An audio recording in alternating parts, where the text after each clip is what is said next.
जय आदिवासी, जय कंसारा माता, जय डोंगरादेव माऊली। सर्वात प्रथम हे वेबिनार आयोजित करणाऱ्या सर्व आयोजकांना, नियोजकांना तसंच हा कार्यक्रम यशस्वीपणे पार पाडण्यासाठी ज्यांनी हातभार लावला आहे ह्या सर्वांचे कौतुक व धन्यवाद। कार्यक्रमाचे अध्यक्ष महोदय, मान्यवर, प्रमुख वक्ते व वेबिनार अटेंड करणारे सर्व श्रोतावर्ग, सर्वांना जय आदिवासी। मी श्रीमती प्रतिभा देशमुख चौरे, टेस्टची सदस्या, कंसारा माऊली बहुउद्देशीय संस्था पिंपळनेर याचे अध्यक्षा, माजी ग्रामपंचायत सदस्या पिंपळनेर, कोकणी कोकणा संघटना, महाराष्ट्र राज्य आदिवासी बचाव, साक्री तालुका महिला अध्यक्षा, पदवीधर प्राथमिक शिक्षिका, कैलासवासी हरिभाऊ चौरे, आदिवासी आश्रमशाळा पिंपळनेर। तसंच मी PhD ची शोधार्थी विद्यार्थिनी देखील आहे। प्रामुख्याने आज माझं जे काम आहे समाजसेवेचं ते विद्यार्थ्यांसाठी, ज्या विद्यार्थ्यांना स्पर्धा परीक्षेचा अभ्यास करायचा आहे त्या विद्यार्थ्यांसाठी व महिलांसाठी, अडीअडचणीत असणाऱ्या महिलांसाठी मी काम करते। साक्री तालुकाच नव्हे, नंदुरबार, धुळे, नाशिक जिथे जिथे मला बोलवलं जातं त्या ठिकाणी प्रमुख वक्ता व समाजाचा एक घटक म्हणून मी मार्गदर्शन करत असते। माझा आजचा विषय आहे आदिवासी महिलांचे सक्षमीकरण। हम आदिवासी नारी है, हम आदिवासी नारी है, नारी नहीं चिंगारी है, डरते नहीं हम किसी पे, सब पर हम भारी है। मातृत्व, दातृत्व आणि कर्तृत्व आणि नेतृत्व या गुणांची खाण माझी आदिवासी महिला। माझ्या महिलाच्या कर्तृत्वाला, त्यांच्या बुद्धिमत्तेला, कौशल्यांना संधी मिळावी यासाठी महिला सक्षमीकरणाची आज नितांत गरज आहे। एका स्त्रीची ओळख फक्त पुरुषामुळेच असते का? तर नाही, तिचा व्यवसाय देखील किंवा तिची नोकरी, तिची स्वतंत्र ओळख होऊ शकते। स्वतःला सिद्ध करण्याचे एक प्रभावी माध्यम म्हणजे शिक्षण, व्यवसाय व तिच्या हातामध्ये असलेले तिचे कौशल्य। सर्वात प्रथम तर मी म्हणेल की स्त्रियांमध्ये निर्णय क्षमता आली पाहिजे। नुसतं मी म्हणेल की सुशिक्षित स्त्रियांमध्ये देखील निर्णय क्षमतेचा अभाव असतो, कुठेतरी आत्मविश्वासाची कमतरता भासते।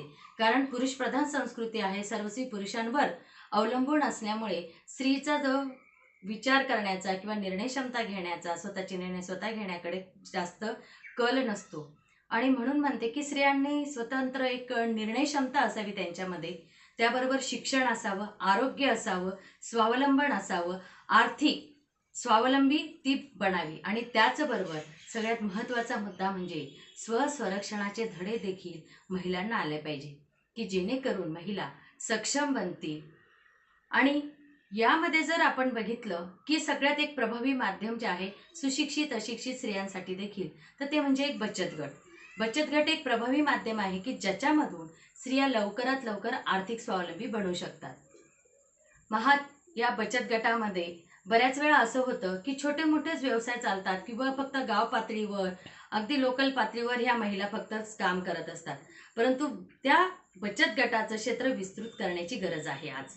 कारण फक्त मर्यादेमध्ये राहिलं तर त्याच्यामधून त्यांना व्यवसायामध्ये पैसा कमी मिळेल, शिवाय त्यांची एक ओळख होणार नाही। आणि एक चांगले यशस्वी उद्योजक बनायचं असेल तर त्यांनी त्यांचं क्षेत्र, त्यांचं विचाराची क्षमता विस्तीर्ण केली पाहिजे। मग यासाठी पुन्हा प्रश्न येतो की भांडवल कसं उपलब्ध करायचं।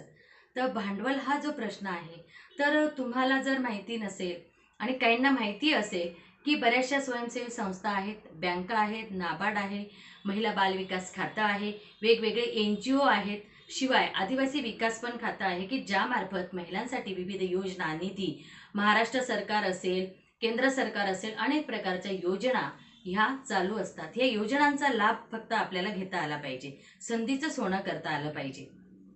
मग यासाठी काय करता येईल आपल्याला? महिला सक्षमीकरण करायचं असेल तर विविध संस्थांच्या माध्यमातून गाव पातळीवर माझ्या काही शिक्षित महिला भगिनी असतील, ग्रामसेविका आहेत, शिक्षिका आहेत किंवा सरपंच आहेत, गावातले प्रतिनिधी आहेत, त्यांनी पुढाकार घेऊन त्या ठिकाणी शिबिर आयोजित केली गेली पाहिजे जिथं बँकांच्या बाबतीमधले बँकांची विविध योजना, त्यांची माहिती त्यांना मिळेल। आरोग्य शिबिरं झाली पाहिजे जिथं त्यांना त्यांच्या आरोग्याची शिबिरं, ज्या आरोग्याबद्दल माहिती मिळेल, विविध योजनांची माहिती मिळेल। अशा विविध क्षेत्रांची शिबिरं त्यांना गाव पातळीवर झाली पाहिजे, तालुका पातळीवर झाली पाहिजे, पाड्यापाड्यांवर झाली पाहिजे। आता या ठिकाणी नुसतं तेवढंच नाही तर आपण बऱ्याच वेळा म्हणतो की फक्त डिग्री घेऊन नॉलेज येतं का? तर नाही, अनुभव हा फार मोठा शिक्षक आहे, त्यातून खूप काही शिकायला मिळतं। शिक्षण मग हे शिक्षण घेऊन महिला फक्त काय करत आहेत, नोकरीची प्रतीक्षा करीत आहे, माझ्या बऱ्याचशा तरुण वर्ग. परंतु मला तरुणींना असं सांगायचं आहे की नोकरी हा विचार न करता व्यवसायाकडे पण आपण कसं वळू शकतो, एक यशस्वी उद्योजक कसं बनू शकतो, यावर आपण विचार केला पाहिजे. मोठमोठ्या स्पर्धा परीक्षांमध्ये आपण भाग घेतला पाहिजे. त्या स्पर्धा आपण परीक्षेमध्ये नुसता भाग नाही तर आपण यशस्वी व्हायला पाहिजे. कारण आपल्याला त्या पदावर जाऊन आपल्याला सिस्टीम जर बदलायची असेल तर आपल्याला सिस्टीमचा हिस्सा बनावा लागेल. महिलांमध्ये जर जागरूकता आणायची असेल तर ह्या गोष्टी खूप महत्त्वाच्या आहे. शिक्षण महत्त्वाचं आहे, आर्थिक स्वावलंबन महत्त्वाचं आहे, आणि तिसरी गोष्ट महिला सक्षमीकरणासाठी महत्त्वाची म्हणजे स्त्रीचं आरोग्य. आरोग्य हा जर प्रश्न आपण बघितला तर धुळे आणि नंदुरबार जिल्ह्यामध्ये कुपोषणाचा जो प्रश्न आहे हा भेडसावत आहे आणि सर्व महाराष्ट्रामध्ये तो प्रसिद्ध आहे. मग आपण या समस्येवर काय उपाययोजना केली पाहिजे, तर महिलांचं आरोग्य, त्यांना सकस आहार, या बाबतीत आरोग्य खात्यामार्फत पण अनेक शिबिरं होतात, ती घेतली पाहिजे. आपले डॉक्टर्स बंधू भगिनी आहेत त्यांच्यामार्फत शिबिरे घेतली पाहिजे, त्यांच्यामध्ये अवेअरनेस आणला पाहिजे, जागरूकता आणली पाहिजे आपल्या आरोग्यासाठी. मग त्यासाठीच आपल्याला खूप सारं बोलता येणार आहे, परंतु आपण थोडक्यात बोलूया. तिसरा पुन्हा जो मुद्दा आहे की आरोग्य झालं, शिक्षण झालं, आर्थिक स्वावलंबन झालं, त्याचबरोबर पुन्हा स्वसंरक्षणाचे धडे सुद्धा दिले गेले पाहिजे. आज फार मोठा प्रश्न भेडसावत आहे. माझ्या आश्रमशाळेमधल्या माता भगिनी मुली सुरक्षित नाही आहेत. अनेक प्रकारच्या घटना घडत आहेत. साक्री तालुक्याची जी घटना आहे ती खरोखर निंदनीय. अशा अनेक घटना माझ्या आजूबाजूला, माझ्या महाराष्ट्रामध्ये माझ्या आदिवासी माता भगिनींवर अत्याचार होत असतात, अन्याय होत असतात, अनेक अगदी विघातक अशा कृत्यांना त्या बळी पडत असतात. मग अशांपासून जर संरक्षण करायचं असेल तर त्यांना जागरूकता आली पाहिजे. शाळा स्तरावर आश्रमशाळेचे ठिकाणी त्यांना स्वसंरक्षणाचे धडे दिले गेले पाहिजे. आणि जर असं कोणावर घटना घडत असेल तर याच्यासाठी महिलांची एक स्वतंत्र संघटना असली पाहिजे. मला असं वाटतं की फक्त आदिवासी समाजाच्या सगळ्या माता भगिनी ज्या आहेत की ज्यांच्यामध्ये स्किल आहेत, 1+10 आपण म्हणतो की एक सुशिक्षित महिला, एक जिला जाणकार महिला आहे, तिला जर अजून 10 महिला जोडल्या गेल्या तर ते एक छान असं भक्कम संघटन तयार करू शकते, त्यांना मार्गदर्शन करू शकते आणि आपल्या महिलासुद्धा पुढे जाऊ शकतात. आपल्या महिलांकडे अनेक प्रकारची कौशल्य आहेत. मोहापासून फक्त आपण दारू बनवलेली ऐकले आहे, परंतु वास्तविकता बघता मोहाचे लाडू बनवता येईल, मोहाची चिक्की बनवता येते, मोहाचे अनेक प्रकारचे पदार्थ बनवता येतील. त्याच्यावर आपण भर दिला पाहिजे. आपल्याकडे तर नैसर्गिक साधन संपत्ती किती आहे. नुसतं व्यवसायाकडे नुसतं व्यवसाय म्हणून बघू नका, त्याला संधी करा, निरीक्षण करा की आजूबाजूला कोणत्या व्यवसायाची गरज आहे. आता सेंद्रिय भाजीपाला म्हटला, सेंद्रिय उत्पादन म्हटलं, तांदूळ, नागली की जे आपल्याकडे पिकतं आहे, यांचं सुद्धा बचत गटाच्या माध्यमातून आपण एक्सपोर्ट इम्पोर्ट करू शकतो. आपण बाहेरच्या याच्यामध्ये त्याची आयात निर्यात करू शकतो आणि तेही सेंद्रिय. आणि माझा आदिवासी, आपण म्हणतो की आपल्याला कोणत्याही ब्रँडची गरज नाही. आदिवासी समाज स्वतःमध्ये एक ब्रँड आहे.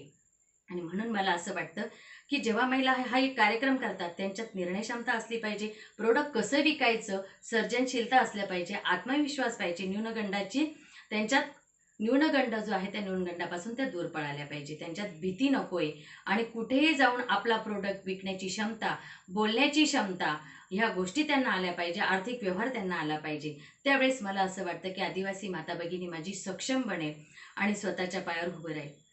आणि बऱ्याच वेळा असं होतं की माझ्या ह्या महिलांचं की मागे पडतात की हा काय म्हणेल, तो काय म्हणेल. तर मला असं वाटतं की ह्या नादात न पडता, मला माहिती इथं जेवढे पण ऐकतायत ते सर्व पुरुष मंडळी हक्काने माझ्या माता भगिनींच्या मागे उभी राहणारे, सर्वांना या वेबिनारच्या निमित्ताने एक आव्हान करते की ज्या महिला पण असतील की काही महिला सुद्धा महिलांचं खच्चीकरण करतात, मानसिक मनोबलन हरण करतात, तर असं न करता अशा महिलांनी देखील, सगळ्या महिलांनी आपल्या महिला जर पुढे जात असतील तर त्यांचं मनोबल वाढवलं पाहिजे. पुरुष मंडळीने त्यांच्या पाठीशी अगदी भक्कमपणे उभं राहिलं पाहिजे.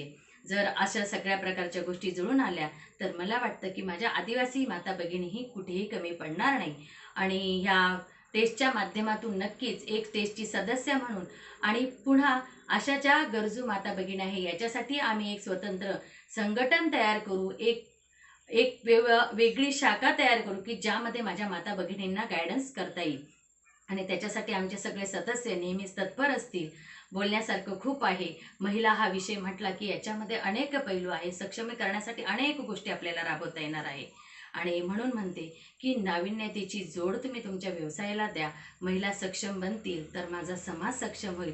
ज्या ठिकाणी महिला सक्षम आहेत, ज्या समाजाच्या महिला सक्षम आहे, तो समाज कधीही कोणत्याही क्षेत्रामध्ये ठामपणे पुढे जाऊ शकतो. आणि शेवटी जाता जाता फक्त एकच सांगेन, मंजिल उन्हीं को मिलती है, मंजिल उन्हीं को मिलती है जिनके सपनों में जान होती है, मंजिल उन्हीं को मिलती है जिनके सपनों में जान होती है.